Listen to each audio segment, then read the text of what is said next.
Well, U.S. and Russian diplomats begin a round of talks in Europe today aimed at diffusing tensions over Russia's military buildup on the Ukrainian border. The meeting is part of security talks launched by President Biden and Vladimir Putin during a summit last June.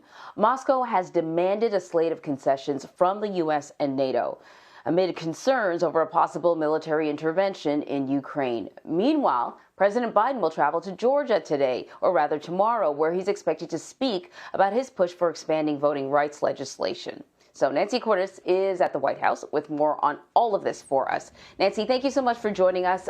We are going to start with Ukraine and Russia, though. What are the main issues expected to be discussed in Geneva today?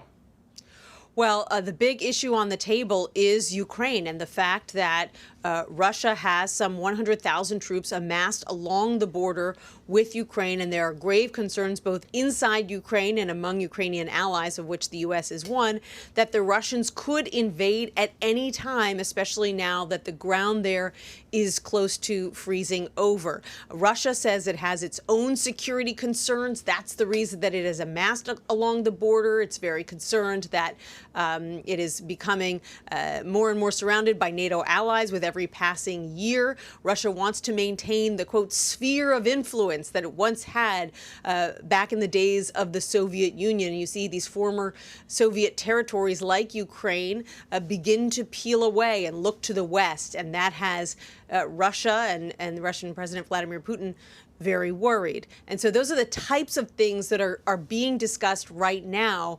But both sides are signaling they don't have high hopes for the talks themselves. The Russians have already said that they don't expect anything to be solved. In fact, they may even leave early.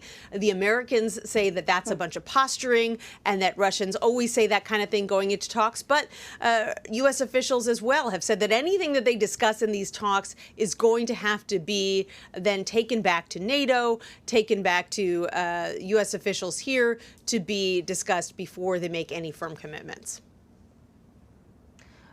You know, the Ukrainian military now is not what it was when Russia was able to invade and take over parts of Crimea. It's a much stronger military, so any sort of invasion would be more challenging than it was the first time around. Let's put it that way. So Sure. What's behind the crisis and Russia's hardening position towards Ukraine? And also, you know, what does Vladimir Putin really want in terms of his demands from the U.S. and NATO?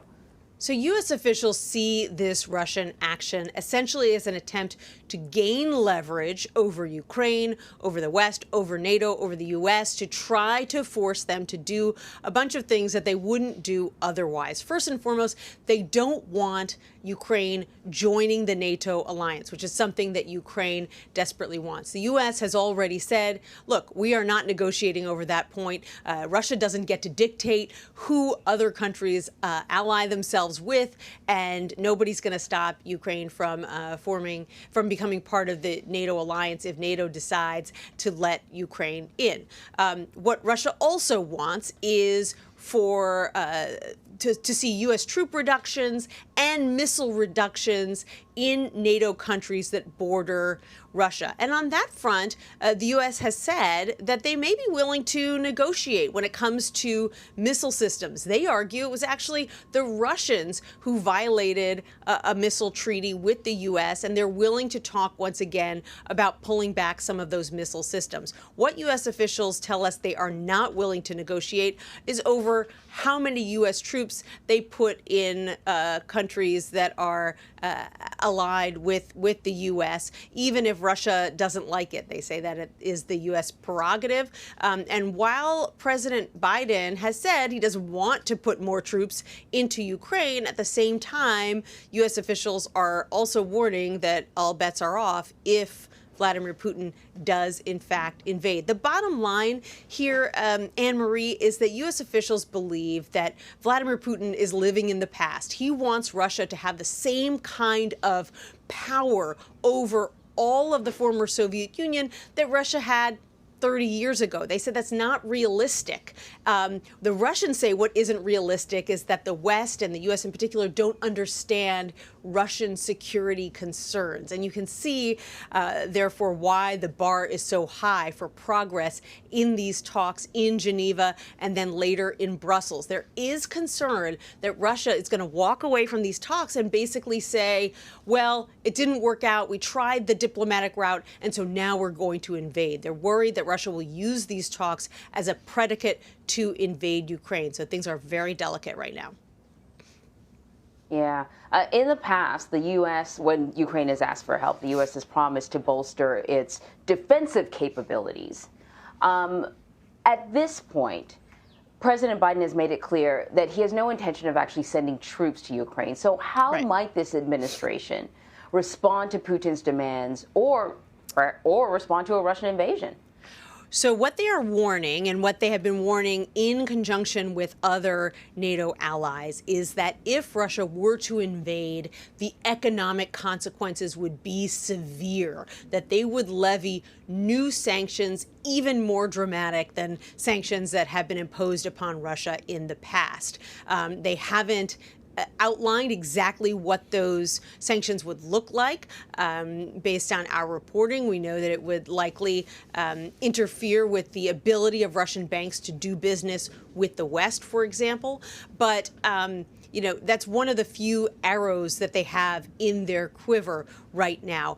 And the U.S. stance going into these talks with Russia has been that when it comes to the U.S. and NATO allies, the unified front is their strength. They have this policy, nothing about you without you, which is to say that the U.S. is not going to agree to anything when it comes to these talks with Russia without consulting NATO allies that are also involved here first. And so what they're trying to do is to send a message to Russia, hey, if you do this, you're not just going to have big problems in Ukraine. You're not just going to have big problems with the U.S., but Europeans who perhaps were more reluctant in the past to take action because they enjoy a lot of trade with Russia, they might be more willing to go hard on Russia this time and cut off its ability to do business with the West. So listen, before we let you go, I just want to ask you about something happening domestically. Over the weekend, one of former President Trump's closest allies, Congressman Jim Jordan, said that he's not going to be cooperating with an interview request from the House January 6th committee. Perhaps that is not a complete surprise, but as the committee sort of seeks to wrap up its investigation, can we expect more subpoenas this week as the panel gets closer to taking this investigation public?